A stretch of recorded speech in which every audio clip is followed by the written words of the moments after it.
boa noite, nossos queridos espectadores, os nossos bons e fiéis seguidores, né? Porque nós existimos realmente por vossa causa, né? Vocês nos dão essa alegria, esse feedback tão positivo. Epa, se um dia abrir aqui o livro das mensagens que recebo,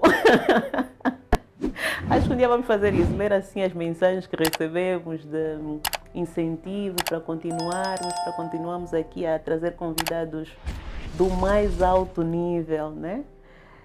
Acho que iam chorar conosco de emoção. Nem sempre dá para exteriorizar, mas é o meu muito obrigado. Este é mais um episódio do Arquitetos. Sejam bem-vindos a essa viagem que vai durar mais ou menos 1 hora. Vamos estar aqui a falar de assuntos, como vocês já sabem, que dizem respeito a todos nós. Os utilizadores das cidades, as nossas aldeias, os pontos de conexão entre esses espaços, equipamentos, edifícios, o designer, toda essa matéria de conhecimento é debatida aqui. E para tal, nós trazemos convidados que não só têm a experiência científica, técnica, acadêmica, mas também a experiência profissional, experiência vivida. Então não é bong bang, não. É mesmo profissionais que sabem do que estão a falar. Então venha conosco para mais uma viagem, uma conversa descontraída, mas cheia de conteúdo. Hoje trago o primeiro convidado que está do lado de lá, da gestão pública. Isso é para vocês perceberem que o Arquitetos é um programa que trazemos todos os profissionais. Porque, deixem-me falar um bocadinho do que nos motivou a criar este projeto. Fala-se muito dessas questões técnicas, nos bastidores, entrevistas, mas às vezes há carência dos pontos de convergências. Então, esse nosso programa, esse nosso projeto é exatamente para encontrarmos os pontos de convergência. Por um lado, o gestor público tem o seu papel, tem o seu discurso, o técnico também traz o seu discurso, o cidadão comum traz a sua abordagem, enfim, todos os atores do território, da cidade, trazem as suas abordagens, mas é preciso nos sentarmos em conjunto, criarmos debates saudáveis e encontramos então os pontos de convergência. Porque ninguém sabe tudo que não precisa aprender e ninguém sabe nada que não precisa ensinar. Então partimos sempre dessa narrativa. Seja bem-vindo, senhor vice-governador, para os serviços técnicos e infraestruturas da província do Bié. Província do meu coração, coração da Angola. Seja bem-vindo, engenheiro Hilário. Muito obrigado mesmo, muito obrigado, arquiteta Jamila, e a toda a sua equipa de produção pelo convite e até mesmo pela ousadia. Dá-nos sempre um certo frio estar em frente de câmaras e luzes artificiais, porque não é um métier que dominamos na perfeição, mas tudo vamos fazer para estar à altura da conversa e poder contribuir para essa iniciativa que muito estimamos. Eu é que me sinto honrada por ter aceito o nosso convite. Sim, e pelo aquilo que eu conheço já do engenheiro, da boa fama que ostenta e do bom percurso que fez técnico, levou-lhe até onde está. E isso temos que valorizar. A primeira questão que há de praxe aqui deste nosso programa é: como é que foi parar a engenharia civil? Bom, Por quê? Começou da onde? Qual é a história, né? bem, na verdade, inspirado um pouco por o meu irmão mais velho, que não conseguiu chegar até aí por outras razões, mas quando eu era muito pequeno, ele já fazia a escola industrial no Lubango e por esta via começou a transmitir-me esse gosto pelas ciências conexas. Depois, mais adiante, no percurso acadêmico dele, ele conseguiu concluir o ensino médio. Portanto, é um técnico de construção civil, é desenhador projetista, formado aí nos anos 90. Então, dentre as várias facetas da nossa vida, ficou essa promessa conosco, entre eu e ele, talvez. Esse vínculo, essa irmandade que foi até, foi até transcendeu. Tanto é assim que fui eu, em primeiro lugar, e depois a seguir tem o meu irmão mais novo, que creio que os dois seguimos essa perspectiva como o irmão mais velho trilhou. Tanto ele não conseguiu, mas nós efetivamente Os dois são conseguimos. engenheiros. Sim. Bem, essa família está riquíssima. Sim. Pelo menos não podemos encontrar obras com problemas na família. Pois, pelo menos isso. E como é que foi esse percurso acadêmico? Foi fácil? Aonde? Não, nunca é fácil. Nunca é fácil. É um percurso que tem também os seus contornos, não é assim? Mas quando motivados e desafiados, eu por acaso sou uma pessoa que não me viro muito fácil aos desafios e até mesmo compromissos com a família. Então, tivemos que nos imbuir e efetivamente concluir o que nos foi instruído. Muito bem. E começa onde o percurso profissional? Bem, essa trajetória até vice-governador, foi uma que às vezes as pessoas acham não é menosprezar, mas às vezes as pessoas pensam não, foi fácil chegar ali. Mas há toda uma história, há todo um percurso por trás dessa trajetória, né? Sim, senhora, um percurso muito grande. Em 2007, quando concluí o curso, regressei para Angola e efetivamente um mês depois comecei a trabalhar. E fui desafiado na altura a ir para a província do Uís. Quer dizer, nem teve tempo de usufruir aí do colo da mãe, do pai? Nem um bocado. Trabalhar. Dado a rigidez da família, tive que me desfazer disso e ir para a província do Uís. Aí fiquei, concretamente no município de Negás, trabalhei durante 6 ou 7 meses, comecei a morar numa traiçoa e logo de seguida fui para Maquela do Zombo. Estive numa aldeia a 7 quilômetros da fronteira, desterrado de tudo. Eu até pensava na altura que fosse um castigo da vida, mas como esta perspectiva... Nesses municípios trabalhou sempre do lado da gestão pública? Não, ou em empresas? Vamos chegar lá.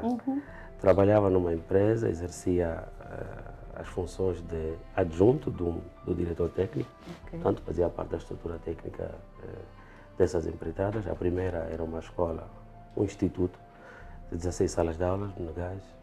A segunda foi um instituto e mais 8 casas acopladas ao instituto também, onde eu era o adjunto do diretor técnico, por ser ainda um engenheiro júnior, recém-formado. E aí digo que começou toda a abertura para os desafios da luta profissional, porque tive a sorte de ir parar para as mãos de 2 engenheiros que eu considero brutais. Um chama-se Raul, é um cubano, e o outro Robert, também cubano, que não olhavam para mim com tanto mimo, se me permite essa expressão, e atiravam-me sempre a desafios que me fizeram talvez superar e crescer. E comecei a ganhar vontades próprias. A primeira vontade que eu tinha, isso já em 2008, 2009, era de também um dia me tornar diretor técnico. Diretor técnico. Bom, o poder das metas assim mesmo, e dos sonhos. Com isso, eu fui estudando com eles, trabalhando muito, porque eles às vezes atribuíam-me tarefas, com metas, com prazos, e são 2 figuras extremamente didáticas. Com eles trabalhei até sensivelmente 2009, sem morar numa traição. 2009 prestei aqui mesmo no SIAC, também uma outra história interessante, porque eu havia contraído matrimônio, estava cansado de estar distante, mas queria continuar a trabalhar. Faço a inscrição no centro de emprego, no SIAC, para ver se conseguisse alguma coisa. Aparece a empresa Cotefes. E fui entrevistado. Na entrevista, os meus credenciais foram interessantes para eles e com eles fiquei sensivelmente 4 meses. Naquele condomínio que está aí, quem vem do Bela Shopping, à esquerda. Durante esses 4 meses, sabe que a nossa idiosincrasia cultural fala um bocadinho mais alto. Comecei a ter alguns conflitos, com as aspas necessárias, com a minha mãe, que dizia que eu não tinha emprego, eu tinha trabalho. O senhor precisa de arranjar um emprego. Acho que muitos Aí passam começou por a isso. confusão. Você precisa de arranjar trabalho, precisa de arranjar emprego, e aí fui submetido apareceu a oportunidade de um concurso público no governo provincial do Bengo. Isso no ano 2010. Pronto, eu concorri e deste concurso, tanto aí entrei para a função pública. Para o emprego. Para o emprego, segundo a vontade da minha mãe. Contra tudo e todos, porque na altura... As mães têm força, hein? Porque na altura eu ganhava muito bem.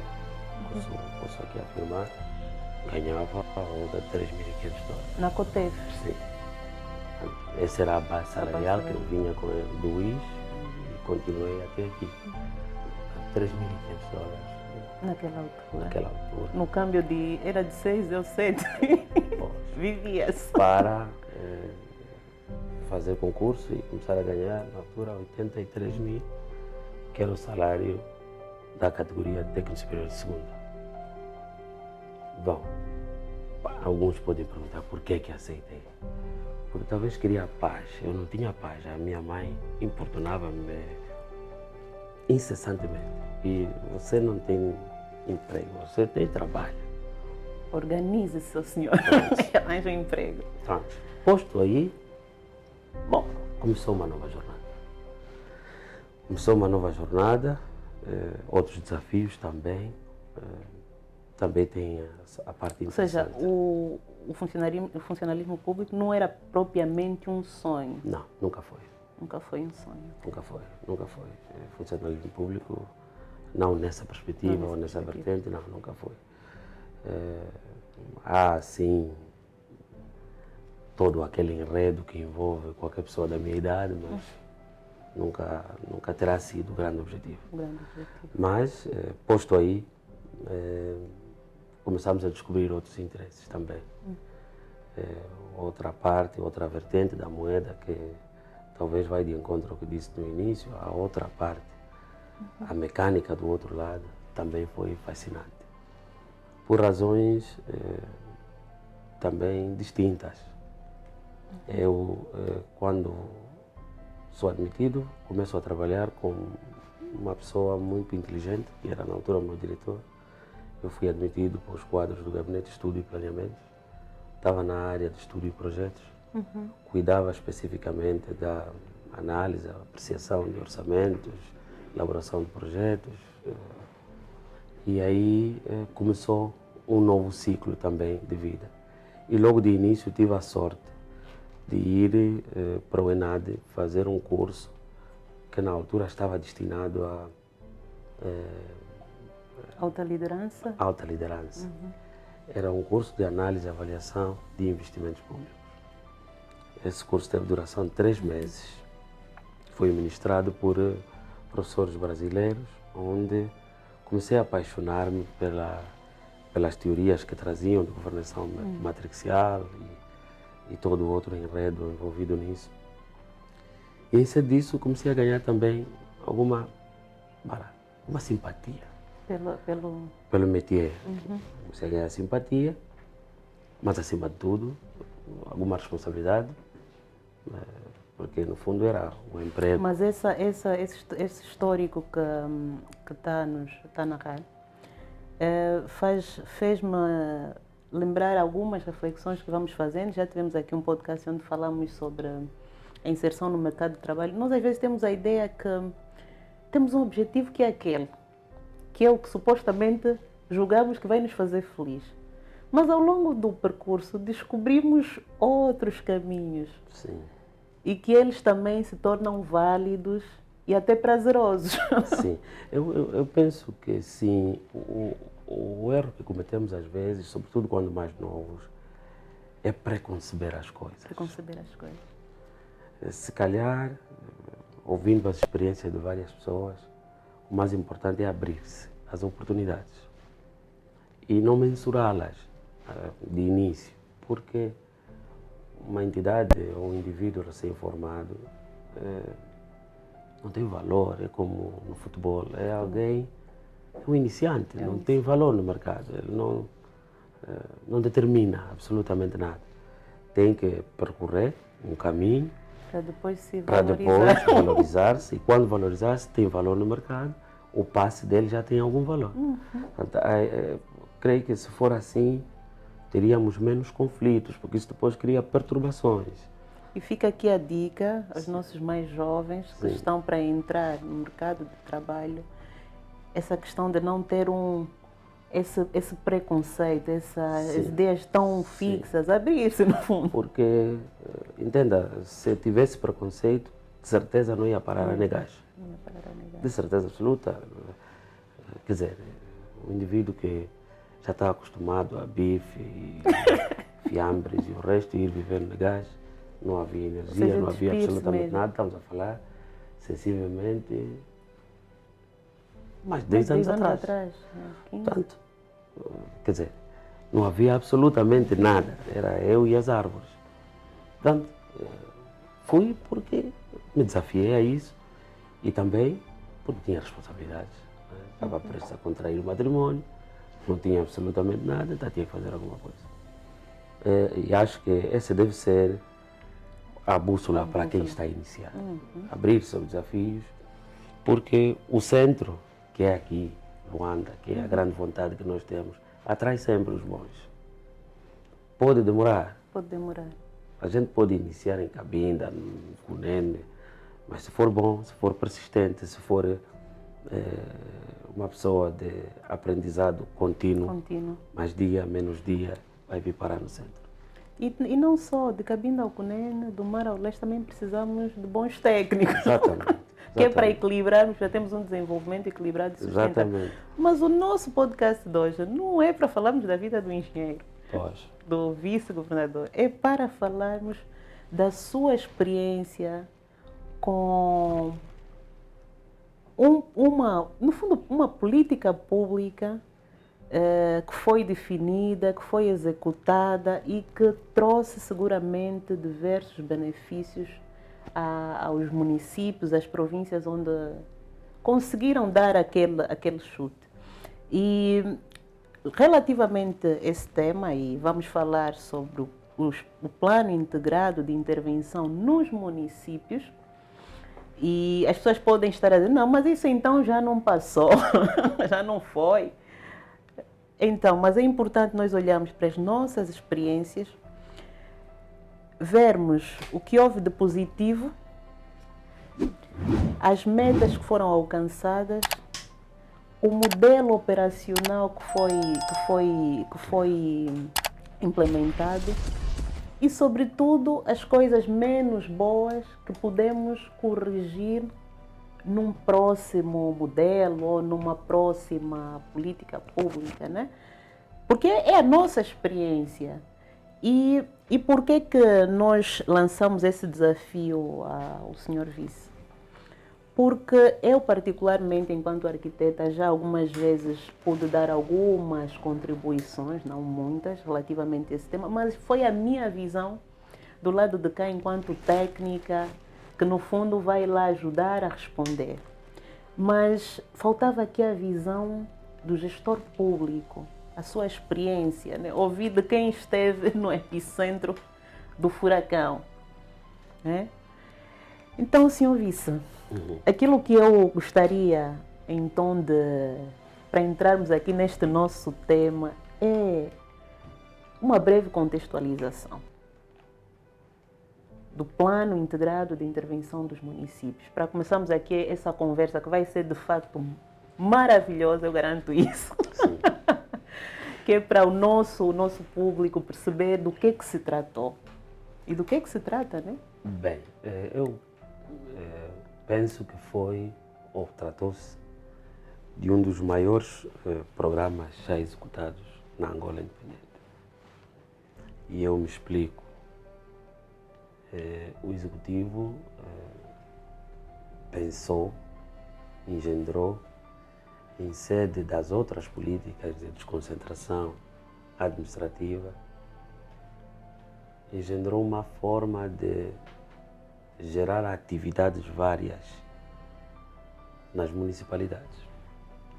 E em sede disso, aprovou uma série de diplomas para dar sustentabilidade à ação que ia desenvolver, nomeadamente um decreto presidencial que desconcentrava uma série de atividades que antes eram exercidas e executadas pelos órgãos da administração central do Estado para a administração local do Estado.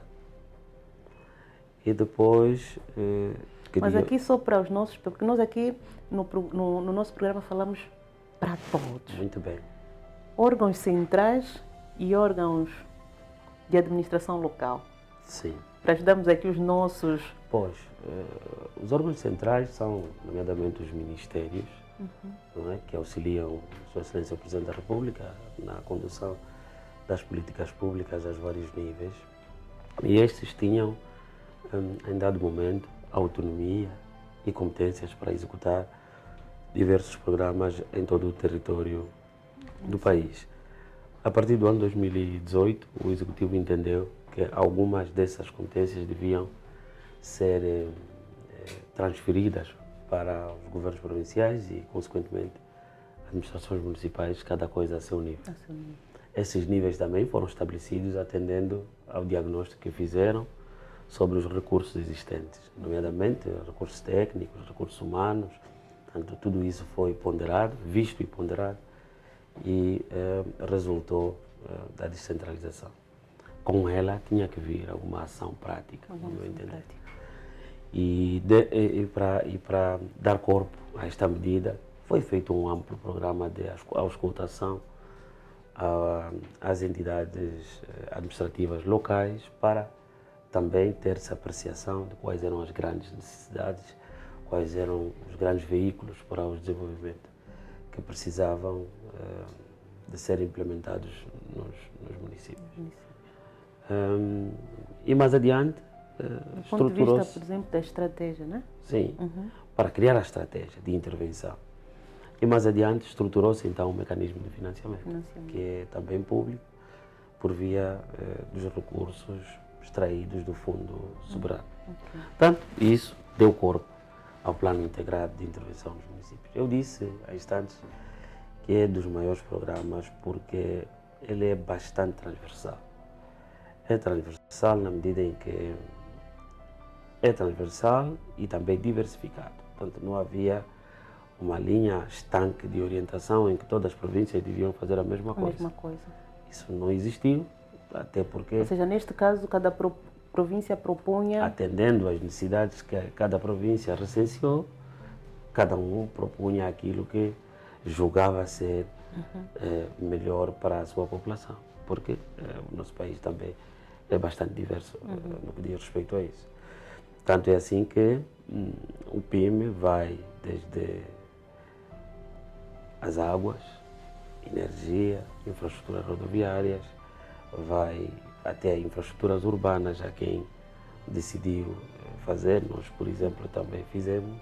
Então, ele é bastante diverso.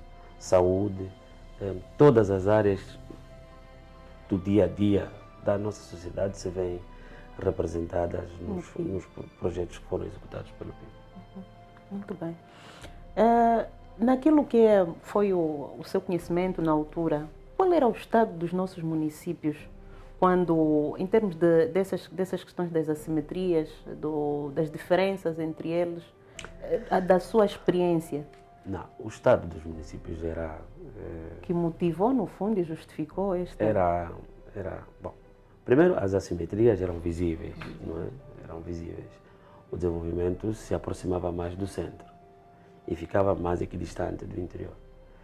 Eu disse aqui, na parte que introduzimos, que tive a sorte de trabalhar, ou sorte ou azar, tive a sorte de trabalhar em Maquela do Zombo. Portanto, posso certamente ser um testemunha de Maquela do Zombo ontem e de Maquela do Zombo hoje, porque eu também, do conhecimento que tenho, soube que foi feito os arruamentos da vila de Maquela do Zombo no quadro do PIM. Eu penso que só isso, para quem conhece a dinâmica dos territórios, já é efetivamente um ganho. Portanto, é inegável que os projetos que foram executados pelo PIM trouxeram uma outra roupagem e outros benefícios às nossas localidades. Engenheiro, essas questões das próprias assimetrias também foram fatores determinantes, por exemplo, para determinar a questão do valor a alocar,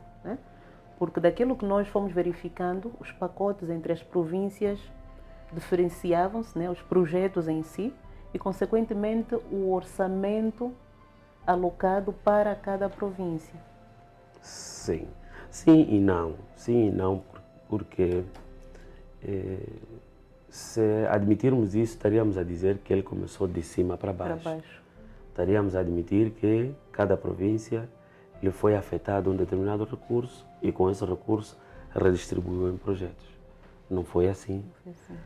A realidade foi distinta, foi que o governo central instruiu que cada província recenseasse os problemas que tem e desses problemas que tem, que são variadíssimos, estruturasse-os em prioridades máximas, moderadas e as correntes. E, naturalmente, o valor a alocar em cada província correspondeu às prioridades que foram definidas na altura. Eu lembro-me que na altura que estava a decorrer, na fase mais intensa do PIM, e eu também fiz parte dos arquitetos que levantou uma questão muito interessante que tem a ver com o ordenamento do território, né? Porque na altura vimos que alguns projetos foram alocados, por exemplo, equipamentos públicos em zonas que não havia infraestruturas de acesso, por exemplo, rede viária. Não havia, por exemplo, luz, energia, né? Qual é a visão, na sua experiência, e aqui muito focado na província que acompanhou, que é o Bié, como é que foi essa abordagem do ponto de vista do ordenamento do território? Bom, para nós foi um bocadinho mais fácil, também porque a província do Bié tem outras condições, do ponto de vista de organização, no que diz respeito ao ordenamento do território. Nós, felizmente, temos 9 planos diretores municipais aprovados. Isso também facilita a tomada de decisão de qualquer gestor. Portanto, não foi tão difícil, pelo menos olhando para as plantas de zoneamento, não foi difícil perceber aonde é que se destinam as escolas, para onde é que se destinam os hospitais.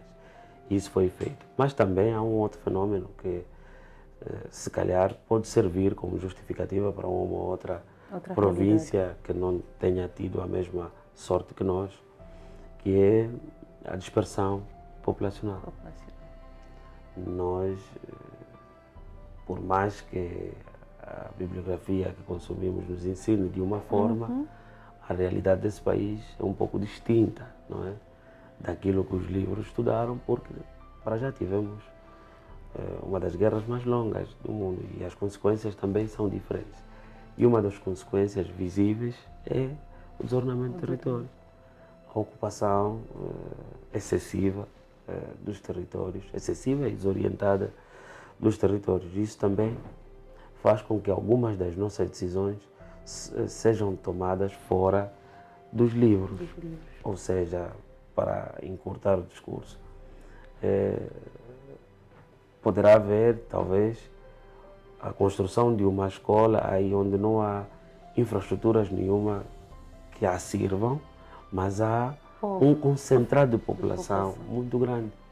Portanto, a decisão é ou fazer essas pessoas andarem 17 quilômetros todos os dias para irem para a escola, ou colocar uma escola mais perto de onde eles vivem. Portanto, essa decisão é sempre muito difícil de tomar, mas tem que ser tomada. E eu estou-me a lembrar até de questões, para além dessa questão da dispersão ou não da população, o fator mesmo cultural também, porque eu lembro-me de uma situação que colocou-se a escola numa dada povoação, mas como eram tribos diferentes ou tinham as suas entidades culturais diferentes, havia ali uma certa, não sei se é rivalidade, um certo choque, um certo ciúme, ou seja, na prática os desafios nem sempre... Sim, eles nem sempre são como parece, porque como disse, nosso país é diversificado e é complexo. Mas é essa complexidade que faz da Angola um grande país. Há variadíssimos fatores, não é? Sobretudo esse tema das escolas. Normalmente a decisão que se toma, um pouco estruturada na base do afeto à decisão, se posso assim chamar, é aproximar aquele bem aonde as pessoas vivem. Quer dizer que aqueles conceitos urbanísticos que nos são ensinados, diz que o raio de ação daquela escola deve estar X, né? Porque tem uma população minimamente uniforme. Exatamente. Para essas realidades nem sempre é possível aplicar. Nem sempre é possível aplicar. Nem sempre, nem sempre. Uma vez, e mais, tem mais, tem também o facto de que as nossas localidades são distintas, não é? Há zonas do nosso país em que não houve quase presença colonial nenhuma. Então a matriz urbanística é muito pobre. Essa pobreza faz com que os gestores de hoje definam uma nova matriz urbanística. Pode ser até que, não é errado pensar assim, pode ser até que a alocação de um determinado investimento público numa localidade atraia consigo outras infraestruturas e comece efetivamente a criar um novo tecido urbano aí onde ela for construída. Às vezes também a lógica vai nessa perspectiva. Muito bem. E na sua experiência, constatamos que o BIE foi das províncias que, do ponto de vista de resultados de cumprimento da sua carteira de projetos, alcançou metas muito interessantes. Então eu gostaria também que nos falasse sobre daquilo que é a sua área de conhecimento, aquilo que experimentou, que vivenciou. Bem, e já vimos aqui que essa questão dos planos ajudaram muito. Ajudou muito a questão dos planos e também toda uma dinâmica de gestão desses projetos, porque a cadeia de gestão do PIME foi extremamente rigorosa para evitar desvios de toda a ordem, e essa rigorosidade precisava de um certo profissionalismo no acompanhamento dos processos criados. Como é que era estruturada essa cadeia? Pois, nós temos a nível nacional um grupo técnico de implementação do Plano Integrado de Intervenção nos municípios. Este grupo técnico tem como tarefa fundamental a coordenação do programa. Do ponto de vista macro? Sim. E a nível provincial também temos um grupo técnico que, por sinal, eu sou o coordenador, que tem... Mas, por exemplo, a nível dessa estrutura macro, quais eram as áreas que intervinham nessa comissão? É uma comissão multissetorial. Sei que o coordenador é o secretário de Estado para as autarquias locais, o Dr. Márcio Daniel, e é coadjuvado pelos outros secretários de Estado dos outros pelouros, energia, águas, finanças, tanto é transversal a quase todo o executivo. Esses fazem o acompanhamento da implementação do plano integrado. E a nível provincial também tem uma estrutura similar, não é? Mas há aquele nível onde o coordenador é o vice-governador, não é? Que coadjuva o seu governador na coordenação geral. Esta comissão tem, sobretudo, a missão de criar os processos que viabilizam a implementação do programa. E aqui, sem subverter, claro, nem usurpar as competências daqueles órgãos que contratam. Que contrato.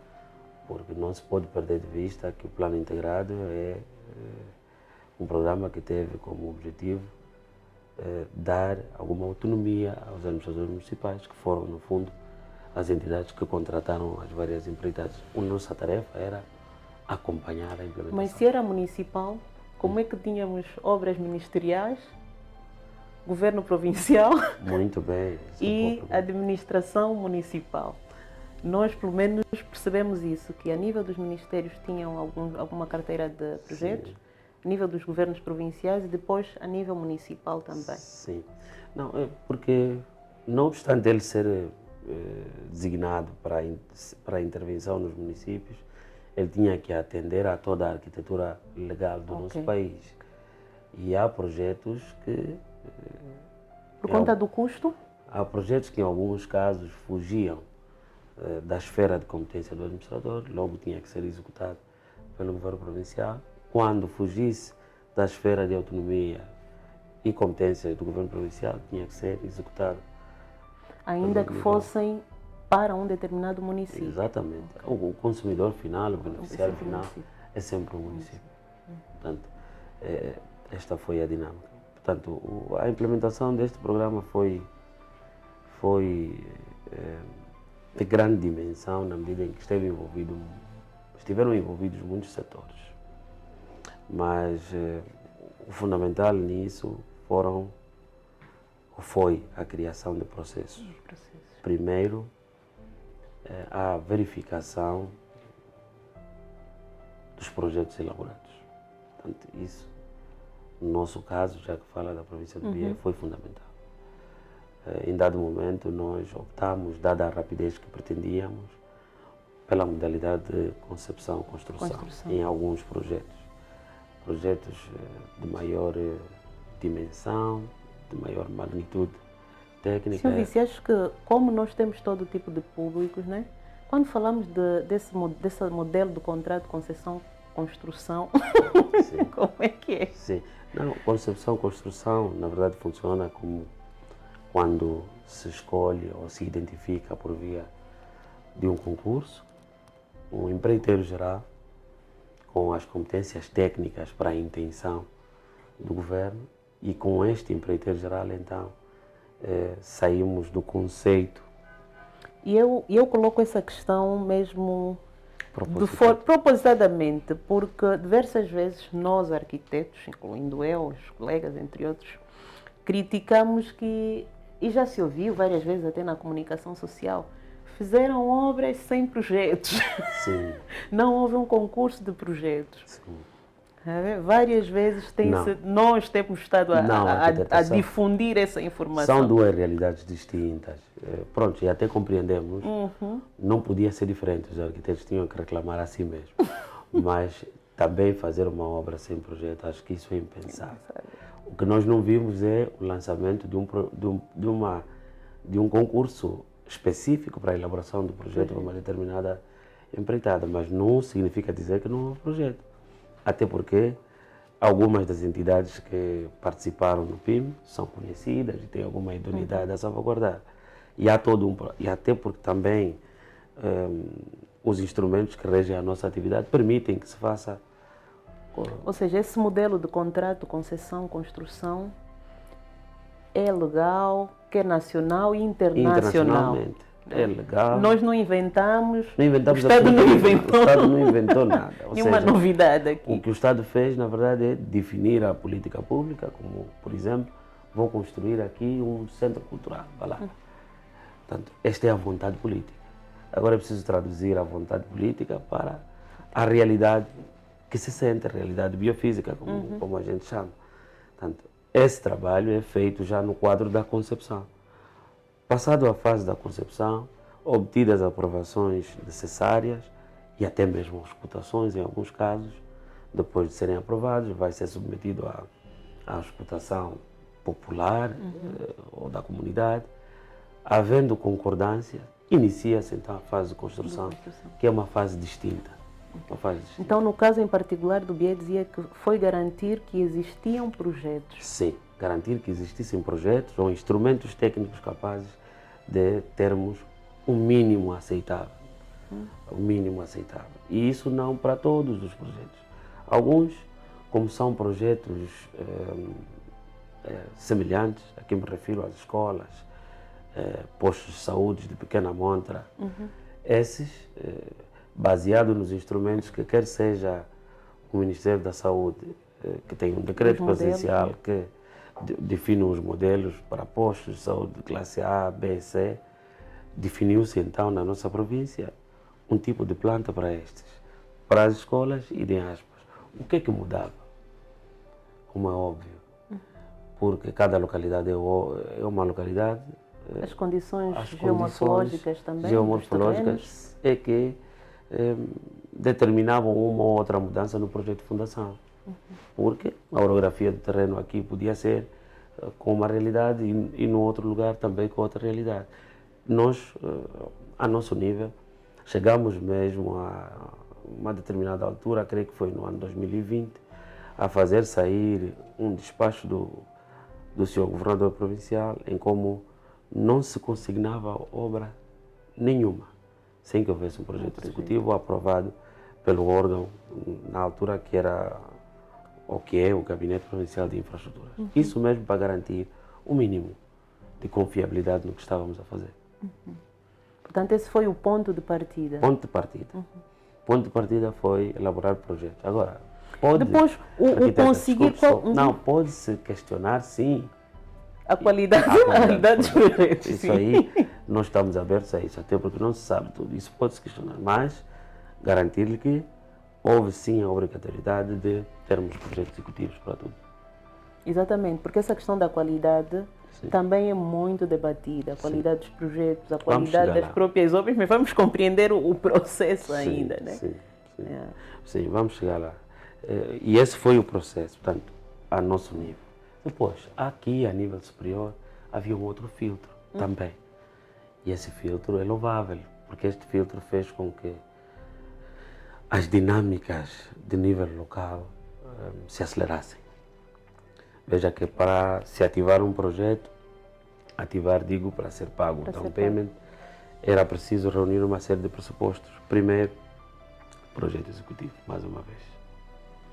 Segundo, um contrato devidamente elaborado, ou seja, há um checklist que o Ministério das Finanças terá elaborado para salvaguardar o interesse público. Ou seja, se a província mandar um projeto sem o cumprimento de algum dos pontos, ele não era validado. Não era validado. Não tinha como ter início de execução efetiva.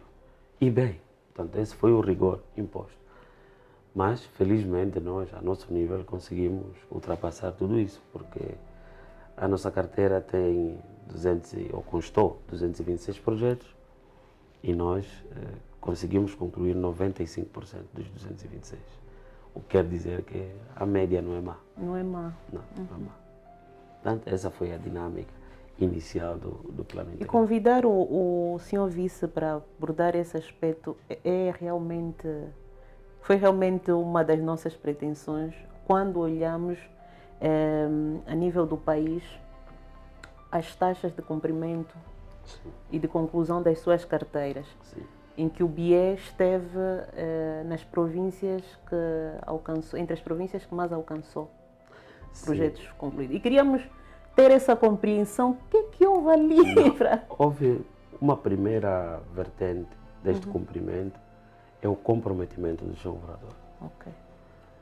Nós chegávamos a ter briefings de avaliação do PIM 3 vezes por semana, 4 quando fosse necessário. E o tema às vezes era o mesmo. Portanto, esse nível de comprometimento fazia com que toda a cadeia abaixo replicasse o mesmo comprometimento. Ou seja, a velocidade do líder é a velocidade da equipa. Exatamente. Né? Portanto, isso criou uma dinâmica. Depois, nós, a equipa técnica, se adaptou. Conseguimos estudar primeiro, a primeira coisa que estudamos, conseguimos avaliar qual era o grande constrangimento que nos separava dos órgãos que avaliam. qual era o grande constrangimento? Era a realidade imposta pelo Ministério das Finanças. Em como que, para se fazer um pagamento, tinha que haver uma outra medição, tinha que haver um certo roteiro a cumprir. Da avaliação que nós fizemos, a equipa técnica, percebemos que do outro lado, do lado dos outros atores, também às vezes nós nos escusamos de olhar para o outro lado. Estamos a olhar se para o põe no Estado. lugar do outro. É o endereço mais difícil. Estamos a olhar para nós, né? A população olha para nós somos escrutinados, mas as empresas que conosco trabalham também não são escrutinadas. O que é que nós percebemos? Uma boa parte das empresas do setor da construção não dominam os processos. Esse tema de automedições era uma novidade. Era uma grande novidade e se calhar, não posso falar pelas outras províncias, mas arrisco-me a dizer que se calhar o problema que separa os outros de terem as mesmas taxas de cumprimento. Por quê? Porque as empresas trabalham, no final do mês não faturam, e ao não faturar dilata-se os prazos de injeção de recursos para poder ter capacidade de realização. O engenheiro tocou num aspecto importante e interessante, porque grande parte das empresas que trabalhavam no PIME reclamavam da questão da morosidade dos pagamentos. Sim, e o tema da morosidade dos pagamentos não estava do lado das finanças, estava deste lado, estava do lado das empresas. Porque muitas, não todas, claro, muitas delas não dominavam os processos. E ainda bem que a entrevista consigo vai lembrar-se que em 2021 nós, o Governo Provincial do Bié, convidamos a arquiteta, exatamente, para dar mas um grupo de engenheiros para dar uma formação de uma semana virada a quê? Foi justamente isso. PIME, orçamentos, mapas de quantidade e naquela formação. Autos de medições. Naquela formação criamos um modelo de validação dos autos de medição. Porque fizemos uma análise para dentro. Vimos que muitos dos nossos técnicos das administrações municipais que acompanhavam os projetos também não sabiam. Eu, por exemplo, tocou neste aspecto interessante das várias reflexões que eu fazia sobre o PIME. E isso também porque eu tenho esse problema, eu sou otimista demais, eu tenho sempre que trabalhar com um pessimista, que é para equilibrar. E a minha visão, mais do que julgar, é sempre encontrar uma solução. E o PIME, quando eu olhei para o PIME, eu via realmente um processo novo. De facto, as nossas empresas não estavam acostumadas a uma determinada... aquilo que é usual do ponto de vista universal para se pagar uma obra, que é o mapa de quantidade bem executado e os autos de medições ao longo do processo. Sim. E realmente identificava-se essa fragilidade. Sim. E eu penso que mais do que às vezes chocar, ofender, estamos todos a aprender. Sim. Aprende o Estado, porque o PIME com certeza, depois vamos chegar aí às lições aprendidas. Sim. Com certeza aprenderam as administrações locais, sim, aprenderam as empresas. Sim. Quer dizer, todo mundo aprendeu. Não, arquiteto, eu arrisco-me a dizer que o PIME, executado, pelo menos na nossa província, tal qual foi executado, revolucionou os serviços técnicos. Porque os colegas que trabalham nas administrações municipais, nos serviços técnicos hoje, o domínio que têm dessas coisas já é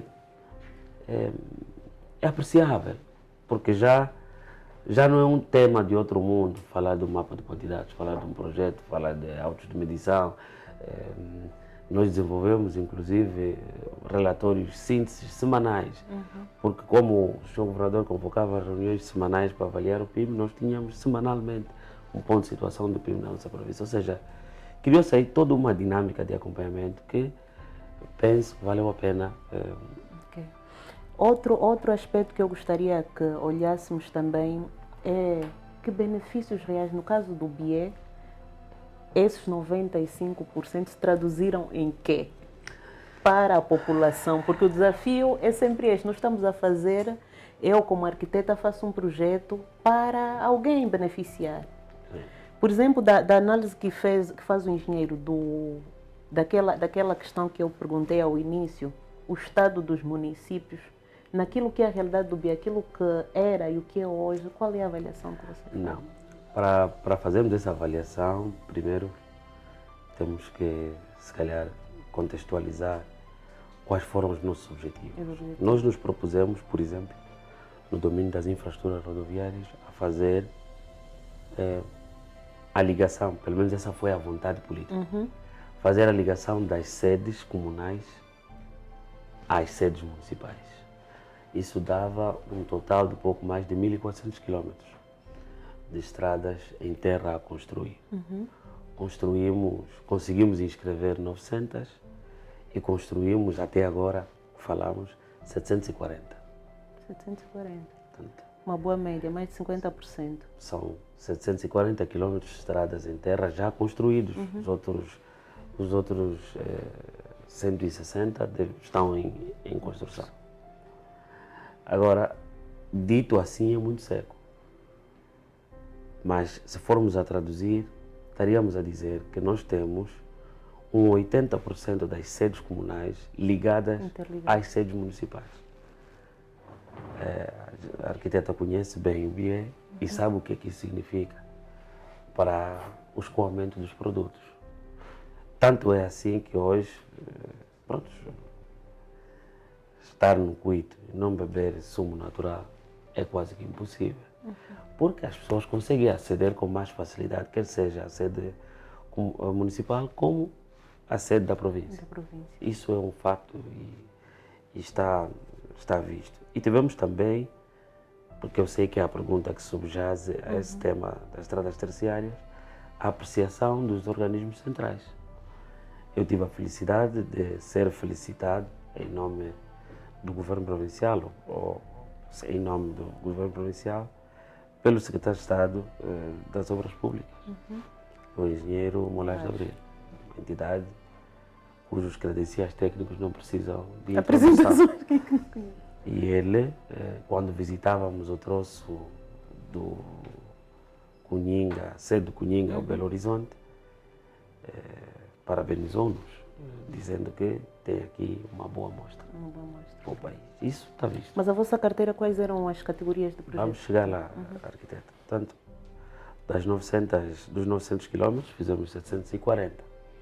Depois nos predispusemos a fazer, já no que diz respeito à reconversão urbana, a fazer um melhoramento das sedes municipais por via da construção ou asfaltagem de 10 quilômetros em cada sede. Bom, isso tinha implicações, não é? Implicações de natureza financeira. Para executarmos os 10 quilômetros tal como queríamos, teríamos que retirar alguns projetos. Então, o governo provincial tomou a decisão de, ao invés de retirarmos, vamos fazer 5 e não 10, porque 5 quilômetros também ainda é alguma coisa. Numa sede municipal? Ainda é alguma coisa. Ainda é alguma coisa. Em Luanda, se calhar, parece que não, por causa do tamanho da cidade. Sim. Foi assim que asfaltamos a vila do Chitembo, Cunhinga, Catabola, Camacupa, Uemba. Felizmente foi o único que contemplou 10 quilômetros e concentramos outros 15 quilômetros. Por exemplo, quando falam em asfaltar, é a via, esgoto e as demais infraestruturas, ou é só o asfalto? Bom, esse também é um outro tema discutível. Dá mais um podcast. Sim, é um outro tema discutível. Dá mais um podcast, sim senhora, porque cada realidade é uma realidade. Mas lhe asseguro que foram contempladas as redes, sim. O que se pode questionar, talvez, como disse no início, é a qualidade das redes. Mas foram contempladas. Mas dizia que reservamos para o município do Cuito 15 quilômetros de asfaltagem também, que foram feitos um pouco na esteira do prolongamento da cidade para o outro extremo. Conhece bem o Cuito e deve perceber o que é que nos motivou. Já olhando também para aquela questão do plano municipal, né? Plano diretor municipal. Plano diretor municipal e até mesmo a materialização do plano por via da construção da centralidade. Isso criou um determinado êxodo de e para a cidade. Então surgiu a necessidade de mudar o perfil da estrada principal de acesso à cidade de Cuito, que ficou relativamente interessante. Ficou relativamente interessante. Portanto, eu penso que relativamente à asfaltagem foi isso. Depois também, como sabe, a maior parte dos rios desse país nascem no Bié. E por isso os desafios para os atravessar também são grandes. O nosso PIM contemplou a construção de 15 pontes. Portanto, estão todas prontas. Todas concluídas. Todas elas concluídas e entregues, incluindo uma que eu considero ser um desafio, porque fomos, se me permitir o termo, atrevidos, na medida em que ela tem mais 30 metros. É uma ponte construída totalmente em betão. Em betão armado. Não tenho como não dizer que os serviços técnicos da nossa província foram desafiados. É uma ponte que, olhando para ela, aliás, chegamos mesmo a receber uma comissão enviada pelo então Ministro da Construção, porque quando viu a dimensão da ponte na televisão, julgava que devia ter outra apreciação. Uma apreciação de técnicos com outro gabarito. E os colegas que receberam saíram de lá satisfeitos. Isso, para nós que estamos com o Quer dizer, sem medo de errar, diria que o BIE hoje, sim, o PIM, sim, sem dúvida, houve ali transformações. O que nos deixa contente é isto, é que o nosso PIM não se esconde. É visível, a gente vê todos os dias. Portanto, basta entrar para o Cuito e começa logo a ver o PIM. A ver o PIM. Sim. Muito bem.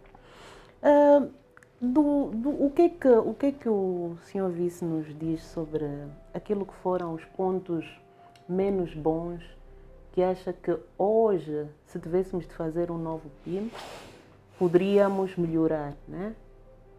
Nosso objetivo também é termos aqui um mapa de lições aprendidas. Sim. Porque houve muito debate na comunicação social, muitas placas partilhadas com preço. Aliás, vamos ter um podcast onde falamos sobre o custo de uma obra, em que as pessoas debatiam, o valor foi justo, não foi justo, tem qualidade. Como é que...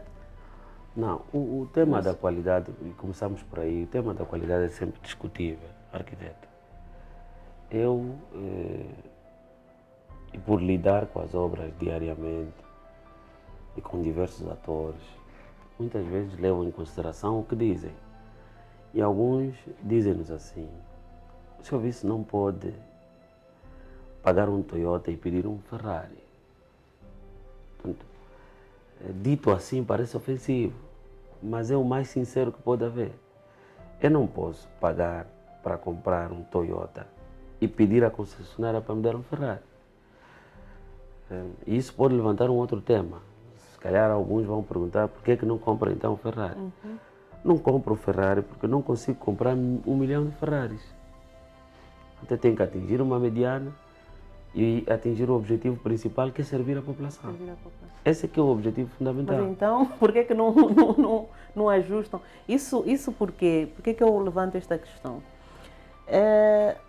Porque houve...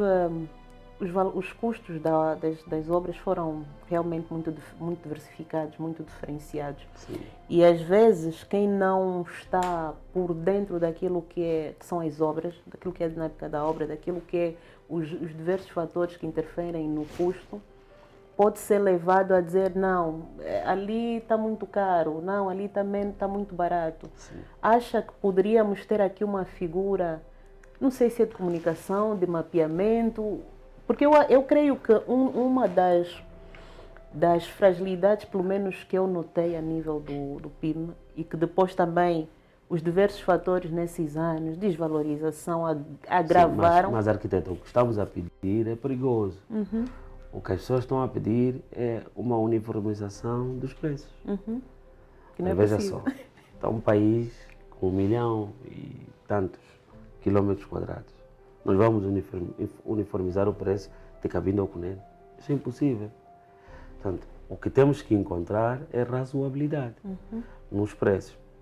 E me parece que foi essa a lógica, salvo um ou outro caso que pode ter fugido da mão, porque também não se pode esquecer a dinâmica toda que antecedeu a aprovação do próprio plano integrado. Pode ser que em um ou no outro caso as estimativas foram mal feitas, tanto para mais como para menos. Pode ser, isso não está vedado. Até porque depois, ao longo do processo, houve a figura do reequilíbrio financeiro. Sim, né? mas a figura do reequilíbrio foi externa ao próprio PIB. Veja que o PIB e mais. O cenário macroeconômico. Né? Um outro dado que nós não podemos nunca esquecer. O PIB foi executado em período de Covid. Portanto, uma fase duríssima. Uma fase duríssima, com todas as variações associadas a esse período. Variações de natureza econômica, variações de natureza pessoal, quer dizer, impedimentos de toda a ordem. Isso, e a arquiteta fala consigo com alguma tranquilidade, tem sim influência no custo por metro quadrado. Quando eu tenho restrições de afetação de pessoal, é claro que o custo por metro quadrado para esta atividade, pelo menos, vai duplicar. Então, não é tão... E às vezes fizemos aproveitamentos, bom, uns são aproveitamentos políticos, outros são aproveitamentos pessoais, mas isso pouco importa. O que mais importa é ter segurança naquilo que estamos a fazer. E nesse ponto de vista, lhe digo, nós, por exemplo, se quiser, uma lição que a gente aprendeu é não ser muito pessimista na estimativa de custos. Em alguns casos, isso admitimos, fomos muito pessimistas, porque fomos ao limite, não é? E depois ficamos a apertar. Mas quando fala pessimista, dizer o quê? Estimamos muito por baixo. Muito para baixo? Sim. Okay. Também estimamos muito por baixo porque tínhamos necessidade de atender a toda a carteira de 226 projetos e não só os 226 projetos, mas o conteúdo de cada projeto. Portanto, o nosso PIME, sem desprimor aos demais, é distinto pela magnitude dos projetos. E eu já percebo, hoje percebo porque que uma ou outra pessoa vai desprezando o PIME. Porque quando se fala em PIME, o que pensamos são escolinhas. Não é verdade, não é verdade. Nós fizemos pontes, nós fizemos asfalto.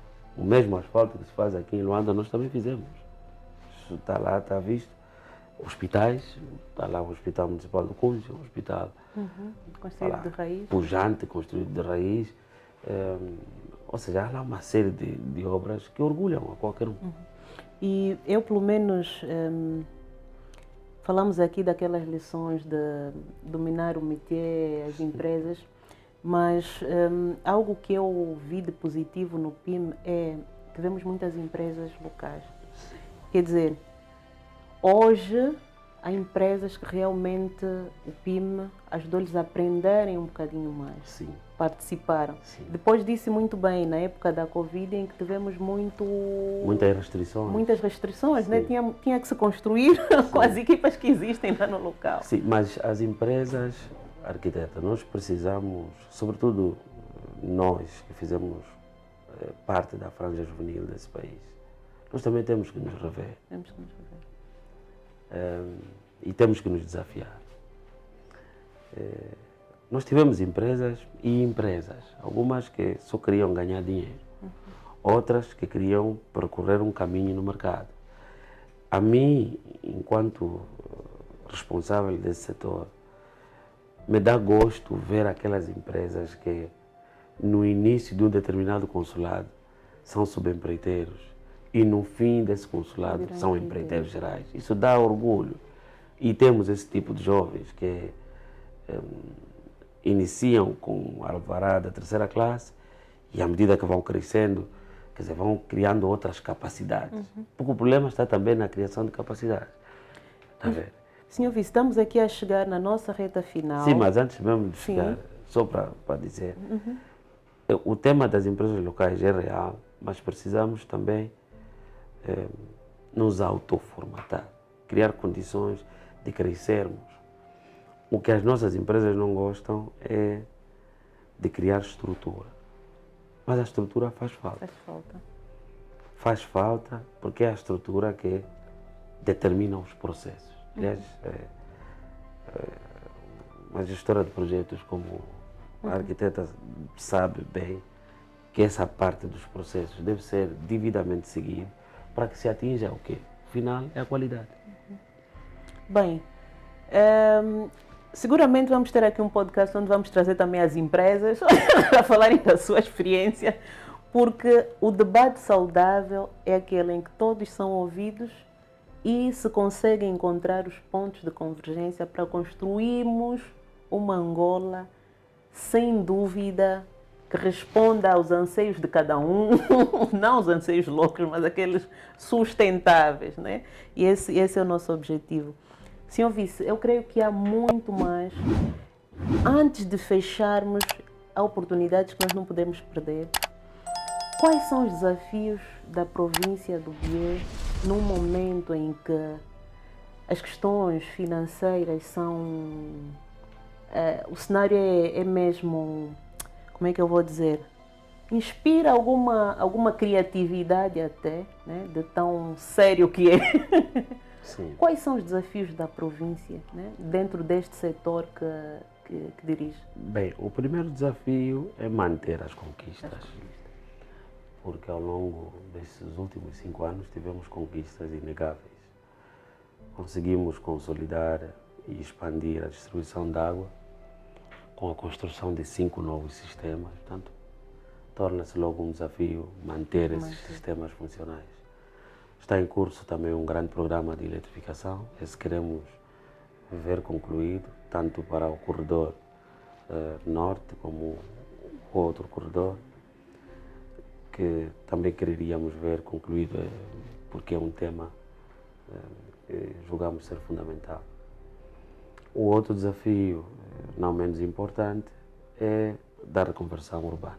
A conversão urbana.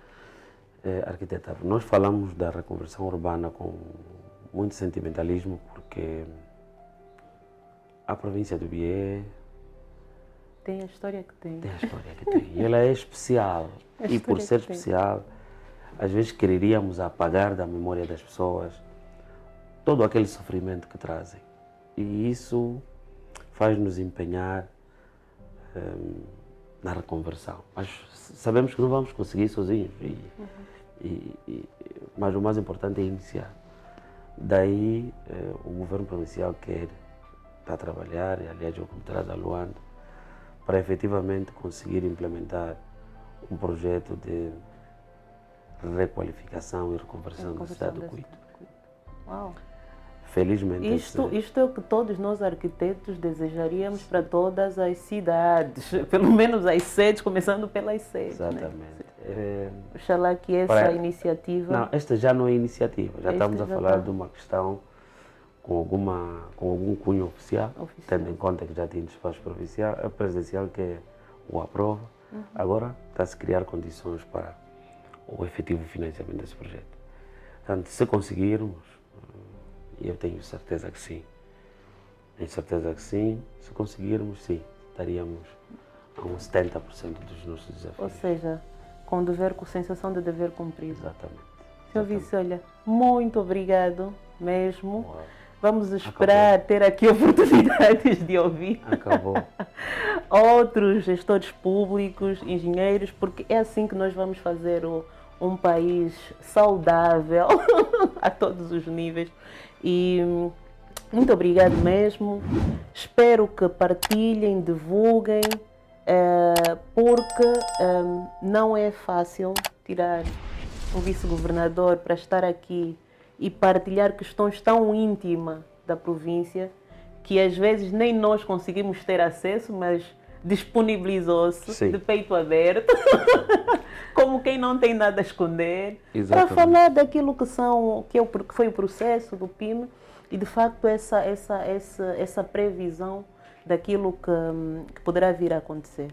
Eu só posso dizer que deixa-me feliz esta iniciativa, sobretudo porque pelo programa aqui, o podcast, já passaram engenheiros de altíssima qualidade, que seguramente vão poder contribuir para esses desafios que aqui falamos do BIE, mas são transversais a todas as províncias. Temos engenheiros capacitados, arquitetos capacitados, técnicos de construção capacitados, só precisamos é de estar assim, todos juntos, num mesmo objetivo.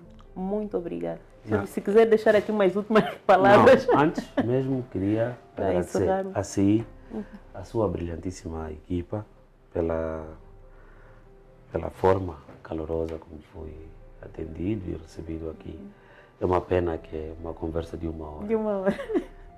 Hoje, atingindo o estágio que o PIM na minha província atingiu, teria condições para falar consigo durante uma semana. Mas vamos Porque- ter, porque nós vamos fazer mesas redondas Sim, com convidados de vários setores.